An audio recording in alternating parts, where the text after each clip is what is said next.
Hey everybody, this is Chris. You may be wondering why we're looking at Microsoft Access. Well, because we're going to be talking about relationships, and this is the best way I can visually show you how relationships work. So what we have here is we have two tables. We have a user table and a post table. So just think of this as kind of like maybe our blog. So in our user table, we have a username field, we have an email field, we have that person's password field. Okay. In the post field, we have a title and a body. Now, to make a relationship between these two tables, we need to have a foreign key to tie this table to this table. And so if we go into database tools here, click relationships, and create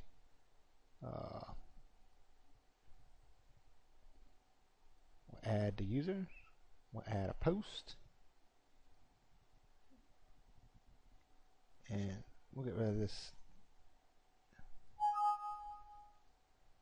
So we have these two tables here. Now we have to make a relationship between them.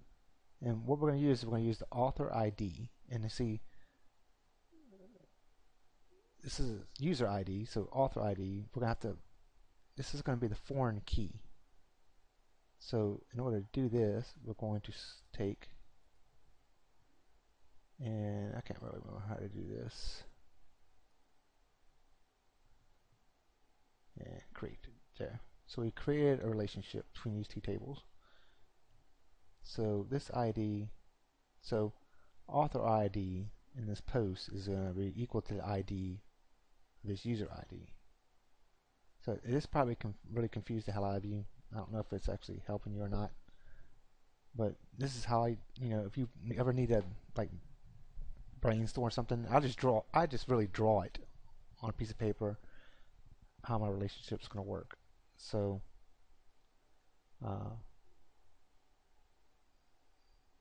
this post is related to this post by this ID.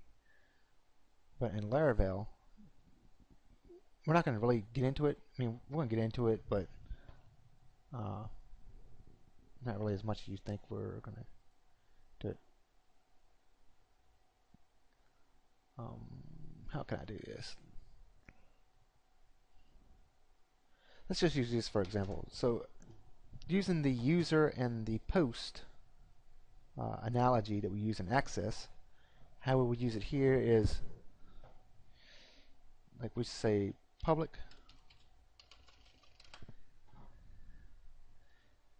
I think it's public function. Yeah, public function. It would be public function post, right?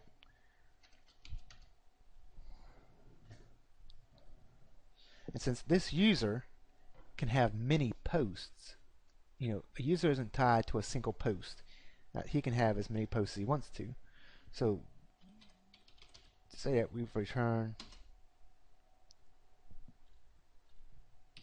has many, so, and then we say post, right? So he can have as many posts as he wants to.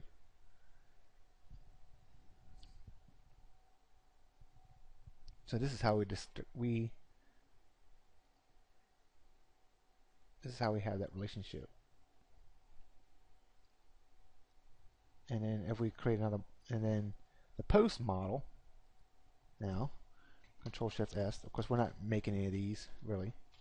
So post.php, and we just declare it like so. Say class post extends eloquent,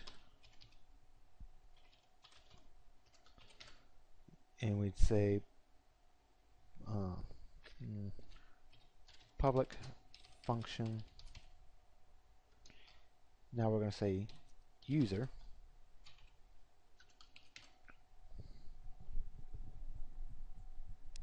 and we're going to say return.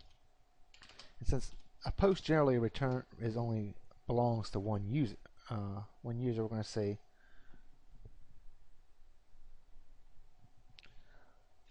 belongs to. We're going to say user.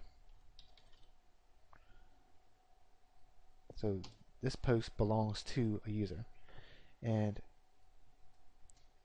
since we don't have a user ID, which this is Eloquent's going to assume we have a field inside this table, this post table. If we had one, because user table, post table, it's going to assume we have a field called user ID to tie it to the post, to the user model. But see, like here, we don't have that. So how would we do that? We would add this as a second parameter inside the post model, inside this model. So inside the post model, we would add it as a second parameter, so, and declare it as our foreign key.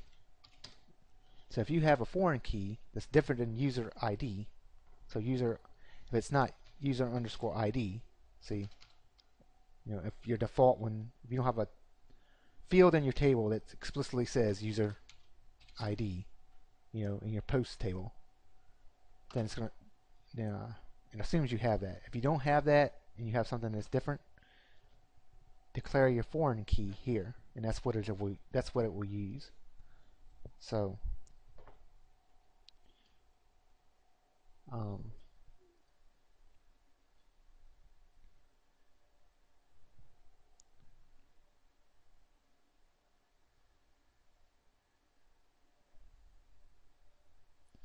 and if we wanted to look for something like that, we could say, I'm not going to do this, but post equals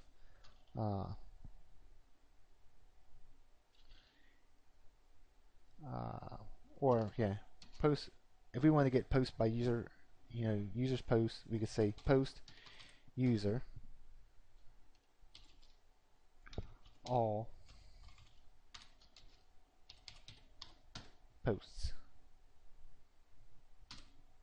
And that's how we get all those posts by that user.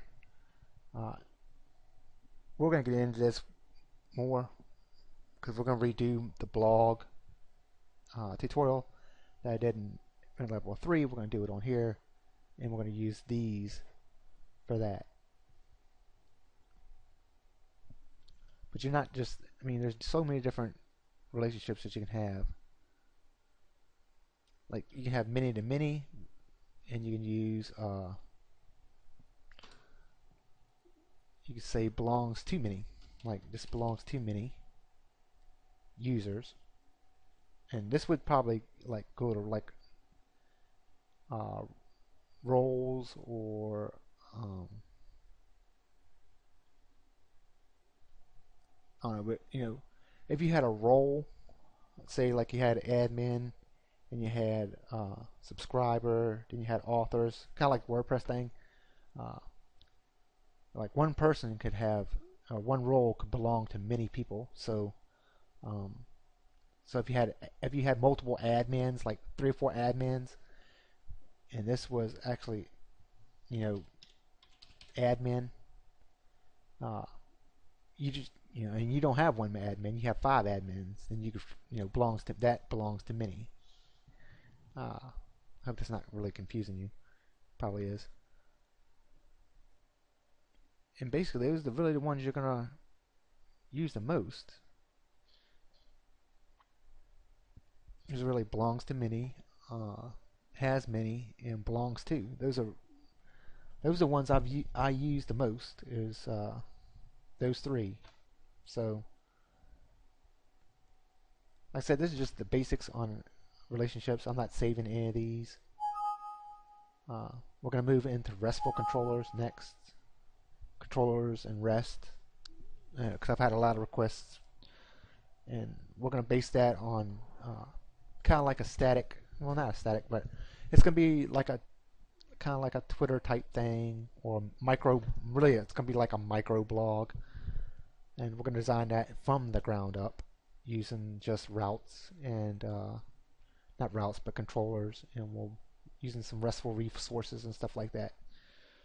So if I didn't get a lot into the relationships that you wanted, just stay tuned and we'll get more into it as we go on. It's just hard to show and not have actually a project set up because I didn't want to get into a project using that and go right into using REST, because when we do our RESTful controllers next, we're not going to really use it because we're only using one table. So, but go ahead and stay tuned. We're going to do a RESTful controllers next, and it's not just going to be on controllers. It's going to be designing a whole entire application. It's going to be discussing REST and what RESTful controllers are. So go ahead and stay tuned for that, and I'll see you then.